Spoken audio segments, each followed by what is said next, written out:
Eu saúdo os irmãos com a graça e a paz de nosso Senhor e Salvador Jesus Cristo. Bom dia. Amados, é um prazer, é uma alegria estar novamente com os irmãos, desta vez para expor o livro de Cantares de Salomão. Eu sou o professor Fábio Machado e estarei esses 2 dias para, junto com vocês, conhecermos melhor esse livro tão interessante, por que não dizer muitas vezes polêmico, do Antigo Testamento. Queridos, este livro pertence aos 5 Megilot, ou rolos, ou pergaminhos, que era anualmente lido pelos judeus no 8º dia da Páscoa. Esse título que nós temos por Cantares, em algumas Bíblias já é colocado como Cântico dos Cânticos, e é a tradução literal do nome do livro no hebraico, Shir HaShirim. A repetição do nome no genitivo plural é a maneira hebraica de destacar o caráter especial do hino, ou seja, é o melhor ou o mais excelente dos hinos. Embora o primeiro versículo do capítulo 1 também possa ser traduzido o Cânticos dos Cânticos, que é sobre ou relaciona-se com Salomão, o ponto de vista tradicional tem sido de considerar o rei Salomão como autor do hino. Considerando que o conteúdo do livro está plenamente em harmonia com os grandes dons da sabedoria que sabemos que Salomão possuía, não temos terreno suficiente para nos desviarmos dessa posição histórica. Como Salomão governou o Reino Unido por 40 anos, de 971 a 931 a.C., essa parte das Escrituras pode ter sido escrita em qualquer momento durante seu reinado. Uma vez que as cidades do norte e do sul são citadas nas descrições e viagens de Salomão, tanto o período retratado como a época em que o livro foi escrito apontam para o reino antes da sua divisão, o que só ocorreu após o término do seu reinado. Creio que a melhor forma de abordar esse livro é tomá-lo como se apresenta e interpretá-lo no sentido histórico normal, entendendo o frequente uso da imagem poética para descrever a realidade.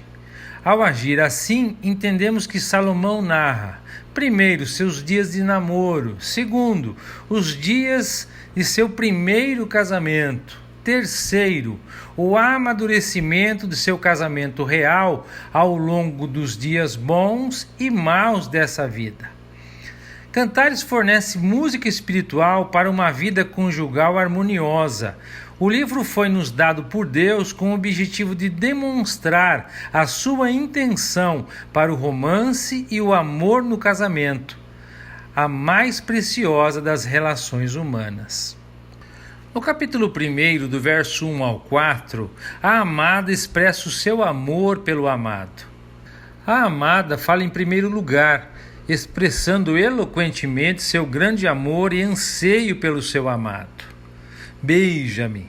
Nas Escrituras, o beijo é frequentemente mencionado como uma expressão de amor profundo, e o uso que a amada faz dos pronomes ele e seu dá a ideia da espontaneidade com a qual esta expressão de amor explode dos seus lábios. O vinho geralmente se associa ao gozo e à alegria. Melhor do que o vinho que alegra o coração é o amor do esposo pela esposa. O verso 3 vai falar de ungüentos. Os ungüentos eram itens indispensáveis no Oriente. O clima quente tornava necessários banhos frequentes, depois dos quais a pele era tratada com óleos perfumados. O teu nome, não simplesmente como um símbolo de identificação. O nome de uma pessoa costumava dizer algo específico a respeito dela. Podia até mesmo dar a ideia de todo o seu caráter. A amada está falando do caráter esplêndido do seu amado e da fama que ele tem por toda parte. Em sua admiração sem limites, a amada não pôde deixar de se lembrar da grande afeição que as outras virgens também sentem pelo seu amado. A jovem aparece então nas tendas reais, onde o rei a introduziu, mas ela só anseia ver o seu amado. Com saudades do amado, ela fala como se ele estivesse presente. Nos versos 5 e 6, a amada fala às filhas de Jerusalém. As damas da corte, filhas de Jerusalém, que assistem o rei, olham curiosamente para a Sulamita por causa da sua tez morena. Ela explica que está queimada do sol por cuidar dos vinhedos de seus irmãos. Nos versos 7 e 8, a amada fala para o seu amado distante e nós temos uma resposta. A amada fala ao amado e pergunta onde o pode encontrar. O texto dá a entender que as damas da corte mandam-na ir pastorear o seu rebanho perto das tendas dos pastores. Dos versos 9 ao 17 do capítulo 1, o amado e a amada, um ao outro. No verso 9, o amado entra em cena e fala: as éguas de Faraó te comparo, fala o rei. Os cavalos eram conhecidos pela sua força e beleza, e eram geralmente lindamente adornados. A comparação sugere a beleza estonteante da amada e as características de sua notável personalidade. Ele exalta a beleza dela e promete adorná-la com argolinhas de ouro, botõezinhos de prata. No verso 12, a esposa começa a falar. O hebraico poderia também ser traduzido para: enquanto o rei dormia em seu leito, descansava em seu leito. O nardo era uma planta perfumada da Índia, da qual se extraía um óleo aromático, muito precioso e grandemente procurado. O cheiro suave do nardo é o símbolo do amor da amada.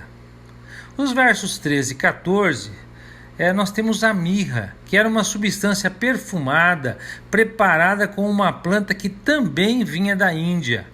Era usada com diversos propósitos. As mulheres costumavam usar pequenos saquinhos contendo mirra entre os seios.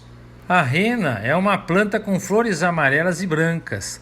Essas comparações sugerem a grande estima que a amada tinha pelo seu amado. No verso 15 ele responde: eis que és formosa, ó querida minha. O amado retoma a palavra elogiando novamente a notável beleza de sua amada. Aparentemente, é a resplandecente beleza dos olhos da amada e não a sua pureza e inocência que faz o amado pensar nas pombas, pois nessa passagem é a beleza física da amada que está sendo enfatizada. Nos versos 16 e 17, a amada responde, chamando-o de belo, como ele fez a ela. Então, imediatamente, ela se volta para uma descrição do cenário imaginário que serve de pano de fundo para o grande amor recíproco entre o casal. No capítulo 2, dos versos 1 a 7, continua o diálogo entre a amada e o amado. Ele lhe expressa todo o seu amor.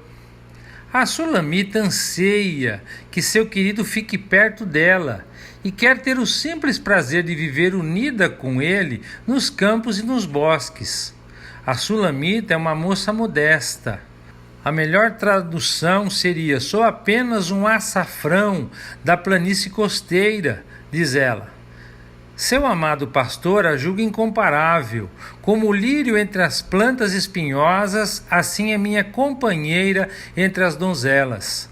Assim como o lírio se sobressai entre os espinhos, assim ela se sobressaía entre as outras donzelas. No verso 3, a amada sente saudades de seu amado. O verso 3 vai usar a expressão qual a macieira. A amada responde da mesma maneira. Assim como a macieira que produz frutos deliciosos se sobressai entre as outras árvores do bosque, assim seu amado se sobressai entre os outros jovens. No verso 4, o rei a levou, uma simples camponesa, para o salão dos banquetes, mas ela não precisa temer, nem se acanhar na presença das jovens senhoras de Jerusalém, pois com seu amor ele a protege e a põe à vontade. No verso 5, tomada do amor e da admiração pelo seu amado, a amada pede bolos de passas e maçãs para fortalecê-la fisicamente. No verso 6, a sua mão esquerda esteja debaixo da minha cabeça.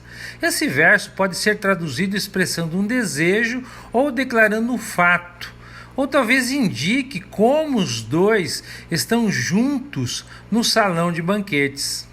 No verso 7, conjuro-vos, não se pretende nenhum juramento verdadeiro, pois a jovem faz a adjuração em nome de animais. Por que esses animais foram escolhidos, não o sabemos. Talvez porque se achasse que melhor simbolizavam o caráter do verdadeiro amor. Colocando o seu pedido na forma de um juramento, ela enfatiza seu urgente pedido de não despertar o amor prematuramente, pois o amor é muito delicado e fácil de se ferir. No seu devido tempo, despertará por si mesmo. No capítulo 2, dos versos 8 a 17, nós temos um hino de amor da amada para o amado. Verso 8 vai falar da voz do meu amado. De maneira muito especial, a amada fala da vinda do seu amado. Seu propósito é expressar o profundo amor da esposa pelo esposo. As figuras foram extraídas da natureza. As gazelas e os gamos escalam montanhas e saltam pelas colinas com leveza e graça. No verso 9, detrás da nossa parede deve ser uma referência à parede da casa na qual a sulamita morava. Diante desta parede, o amado, como gazela ou gamo tímido que desconfia dos homens, espia pela janela através das cortinas. Ele não se aproxima de sua amada rudemente, nem mesmo com atrevimento, mas como alguém que a respeita profundamente. Nos versos 10 e 11, parou o inverno, cessou a chuva. Ele a chama para acompanhá-lo. Aqui o simbolismo da gazela e do gamo foi deixado de lado, introduzindo-se a figura das estações. Elas dão a entender que a esposa e o esposo alcançaram o devido estado de maturidade para desfrutarem do seu amor mútuo. Os versos 12 e 14, a figura da chegada da primavera desta vez é mais detalhada com a enumeração das mudanças que acontecem na natureza durante esta estação. A urgência da chamada do esposo para a esposa a que se aproxime está evidente na repetição das palavras do verso 10. Levanta-te, querida minha, e vem. Ela o chamou de gazela e jovem gamo. Agora ele a chama de pomba minha, uma expressão de carinho. A amada aqui reproduz as palavras do seu amado. No verso 15, estas são as próprias palavras da amada. As raposas, tal como os aborrecimentos e preocupações que podem interferir e prejudicar o amor, seu amor está desabrochando em sua plenitude e nada deve ter permissão de perturbá-lo. Versículos 16 e 17, o meu amado é meu e eu sou dele. A amada está confiante de que ela e o seu amado pertencem um ao outro. Ela o descreve aqui como um pastor que durante o dia alimenta o seu rebanho e por isso fica longe dela. Entre os lírios, sugere que o esposo desempenha suas obrigações diárias num ambiente que está de acordo com o seu caráter e dignidade. Antes que refresque o dia, literalmente até que o dia respire, isto é, até que chegue a brisa da tarde. A referência é o fim do dia, quando o calor, geralmente escaldante, é substituído por um frescor revigorante. A tarde também é o período quando as sombras, que só existem durante o dia, desaparecem. O verso 17 é a resposta final nesta sessão, da amada ao seu amado. Através de toda esta sessão, ambos expressaram o desejo anelante que sentem um pelo outro. No capítulo 3, dos versos 1 ao 5, nós temos o sonho da amada sobre o seu amado. O verso 1 vai dizer: de noite busquei. Essa parte começa com esse verso que registra um sonho da amada. O verdadeiro amor não desaparece durante o sono, mas manifesta-se em sonhos sobre a pessoa amada. No sonho aqui descrito, uma consequência da constante preocupação da amada com o seu amado durante as horas do dia. Ela o busca por toda parte, mas não pode encontrá-lo. O verso 2 vai expressar: pelas ruas buscarei. A amada sonha que se levanta e vai pela cidade à busca do seu amado. Os versos 3 apresentam um detalhe: os guardas que rondavam. O verso 4 vai falar: encontrei. A cena muda novamente. Não se registrou nenhuma resposta dos guardas. Em um sonho, isto não se torna necessário. O sonho da jovem e a saudade que sente do seu amado culminam no seu encontro com ele, quando o traz para a casa e para o quarto de sua própria mãe. Esse quarto, que fala da intimidade, devia ser algo quase sagrado para a jovem. Levá-lo até lá dá uma ideia de ternura e afeição que sente por ele. No verso 5, que não acordeis nem o desperteis até que este o queira. O amor pode ser uma força poderosa na vida dos homens e mulheres. Não recebendo resposta ou não sendo satisfeito por causa da dor indizível e grande sofrimento ao coração humano, o amor retribuído proporciona alegria inefável. A sulamita, em seu sonho, experimenta ambos em certo grau, o amor insatisfeito e o amor retribuído. Portanto, nesse refrão, não é um anticlímax da reunião dos dois amantes no sonho. Antes indica o reconhecimento do fato que, sendo esses efeitos que o amor pode proporcionar, deve ser tratado com o máximo de cuidado e não deve ser despertado antes do momento apropriado. Dos versos 6 a 11 do capítulo 3, nós vamos ter uma visão do cortejo nupcial. Verso 6, que é isso? Essa parte começa aqui, fala do cortejo nupcial. A palavra deserto, ou seja, um lugar despovoado, talvez aqui não signifique mais que um campo aberto que se distingue das vilas e das cidades habitadas. As colunas de fumaça indicam que durante o cortejo muito incenso foi queimado, indicando a rota desse cortejo. De mirra e de incenso e de toda sorte de pós aromáticos disponíveis acrescentavam dignidade e importância a que se via subir do deserto. Verso 7 vai falar da liteira. A chegada do cortejo nupcial foi apresentada em forma de pergunta, e esse versículo dá a resposta. De acordo com a dignidade real, sua liteira está rodeada de fortes soldados escolhidos dentre os melhores homens de Israel. Verso 8 vai falar destros na guerra. São todos esses soldados experimentados, capazes de proteger o rei e sua amada de qualquer perigo a que possam estar expostos, inclusive os noturnos. Os versos 9 e 10, a expressão um palanquim, ou uma cama, ou um trono, uma descrição mais detalhada da liteira que Salomão mandou fazer para si. O conjunto dá uma ideia de esplendor e dignidade real magnificente, tudo interiormente ornado. Possivelmente feito seu interior de ofertas de amor.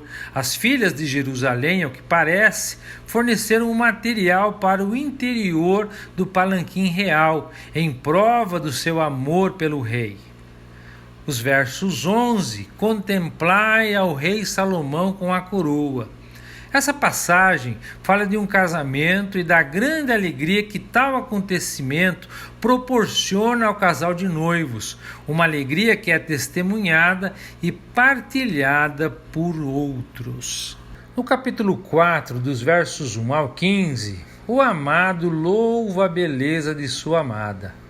O capítulo 4 é um hino de louvor à beleza apurada da amada, com figuras de linguagem melhor entendidas e apreciadas pela mente oriental. No verso 1, ele repete quanto aos olhos como das pombas. Nós já vimos que faz referência à beleza exuberante dos olhos da Sulamita. Monte de Gileade é uma cadeia de montanhas a leste do Rio Jordão, muito adequado para a criação de animais. Cabras, que geralmente são da cor escura, descendo as encostas das montanhas, sugerem as ondas escuras do cabelo da amada. No verso 2, por causa do costume de se lavar as ovelhas antes da tosquia, alguns comentaristas preferem traduzir este versículo assim: seus dentes são como um rebanho de ovelhas prontas para a tosquia. Parece melhor, contudo, traduzir: seus dentes são como um rebanho de ovelhas tosquiadas que acabaram de ser lavadas, porque a comparação tem a intenção de destacar a brancura dos dentes. Nenhum dos dentes da esposa está faltando, conforme indica a próxima comparação.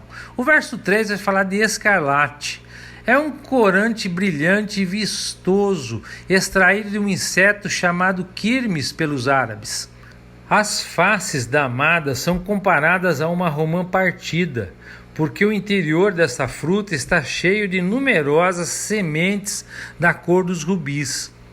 O verso 4, como é a torre de Davi, esta torre, embora não seja mais conhecida por nós, era, o que parece, bem conhecida naquele tempo. A tradução, construída com terraços, é a que parece mais plausível. O arsenal ou os terraços, sobre os quais 1000 escudos pendem, talvez surgiram joias usadas pela amada, as quais acentuam a beleza do seu pescoço. O verso 5, como duas crias, os seios da amada são de aspecto juvenil, como as crias de uma gazela. Alimentados entre os lírios, dá a ideia do corpo bem formado da amada, do qual os seios se destacam. O verso 6, irei ao monte, esse versículo no qual o amado afasta-se da descrição da beleza da amada, é difícil de explicar. Alguns comentaristas acham que o monte de mirra e o outeiro do incenso são símbolos dos atrativos físicos da jovem. Uma interpretação melhor parece a que diz que a intenção de Salomão aqui é de colher aqueles preciosos aromas para com eles, ao entardecer, e ter com sua amada. O verso 7 não há defeito. Isto resume a beleza e o poder de atração da jovem. No verso 8, o verso expressa o grande anseio do rei por sua amada. As palavras do Líbano talvez indiquem que, devido ao grande desejo que sente por ela, pareça-lhe muito distante e inacessível a sua presença. Amana é um dos córregos que correm para o leste, vindos do alto das montanhas do Líbano. Hermon, chamado Senir pelos amorreus, é o mais alto pico do Líbano. No verso 9, para o rei, a beleza da amada é irresistível. A expressão minha irmã revela quão inefavelmente querida ela é para ele. No verso 10, o amor é melhor do que o vinho e o seu cheiro é incomparável. No verso 11, a fragrância do Líbano. Vindo dos cedros e outras plantas que crescem ali em abundância, eram muito agradáveis. No verso 12, jardim fechado. Considerando que a noiva pertence a Salomão, ela se assemelha a um jardim trancado e inacessível a todos, exceto ao noivo quando chegar a hora da consumação do casamento. Também os poços e fontes eram às vezes selados para preservar a água, coisa mais do que preciosa no Oriente, evitando que outros a tomassem. O verso 13 e 14, um pomar com frutos excelentes. A figura do jardim continua. Para o rei, a Sulamita, que ele considera propriedade sua, é como um jardim que proporciona ao seu dono os melhores frutos. Verso 15, fonte dos jardins. Para o rei, sua amada é como fontes e rios que proporcionam abundância de água fresca e pura. No verso 16, nós temos a resposta da amada. A amada convoca os ventos do norte e do sul a que soprem sobre ela, para que a maravilhosa fragrância que o seu esposo lhe atribui possa exalar dela como de um parque cheio de frutos excelentes. Uma vez que ela mesma é esse jardim ou pomar, ela chama seu amado a que venha desfrutar dos frutos a que tem direito. O jardim que antes estava fechado, agora estava aberto. E assim, amados, concluímos a exposição do dia de hoje. A exposição ficou um pouco longa para nós podermos esclarecer ao máximo esse texto aí. Mas eu gostaria de deixar para a meditação dos irmãos uma reflexão sobre as percepções de todos os 4 capítulos expostos hoje. E eu gostaria de falar no âmbito do nosso relacionamento conjugal para os casados, no âmbito do relacionamento de noivado para os noivos e para os que não estão ainda maduros para o relacionamento, de observações que os textos nos mostram. Quais são as características observadas e louvadas que atraíram cada um deles e o fundamento de seu amor? A Sunamita foi atraída pelo amor, beleza, perfume e estilo de vida de Salomão, e fala disso logo no capítulo 1. Depois, mais tarde, no capítulo 4, Salomão faz observações sobre estas mesmas características nela. Mas o que fica evidente em todo o poema é como esse relacionamento acontece, permeado de elogios e palavras doces. Agora eu pergunto para os que já são casados: sua vida conjugal é parecida com os tempos de namoro? Como você tem tratado seu cônjuge? Vocês ainda namoram? Qual é a percepção que seus filhos têm do relacionamento de vocês? Suas palavras têm alimentado seu amor? Para os que me ouvem que estão namorando ou já são noivos, estejam apercebidos sobre as características que eu citei e sobre o comportamento de seu pretendente. E seja sincero consigo mesmo sobre o que deseja e espera daquela pessoa com quem pretende casar. Não se engane com expectativas que você sabe que não serão alcançadas, e aos quais que ainda não estão maduros. Desenvolvam sua percepção e sejam sábios para escolher a pessoa com quem pretendem um futuro relacionamento. O fato é que Deus nos deixou um alto padrão nas Escrituras e quer que nós possamos usufruir do máximo de bênçãos no nosso relacionamento conjugal, nos ensinando como devemos ser e agir, nos ajudando a aperfeiçoar-nos e sermos cônjuges melhores. Que Deus nos abençoe e até amanhã, se Deus quiser.